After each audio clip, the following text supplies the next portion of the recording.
ГСП онлайн. Городские новости сейчас.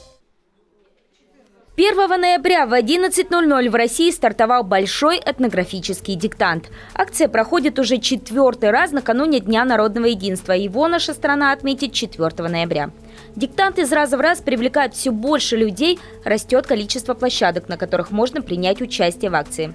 Если в прошлом году в регионе было около 60 таких пунктов, то в этом году их уже 90.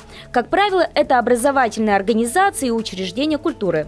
В Ухте площадок было 2 – это школа номер 3 и центральная библиотека. Цель диктанта – это укрепление гражданского общества, мира и согласия в нашей многонациональной стране.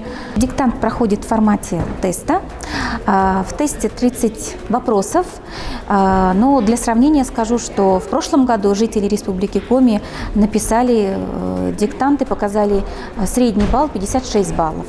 Часть вопросов касается культуры, географии, этнографии всей России, часть областная, то есть посвящена конкретному региону, в котором участник пишет тест. На выбор ответов у желающих пройти этнопроверку время стандартного урока – 45 минут. Как справились с задачей, ухтинцы смогут узнать через пару недель.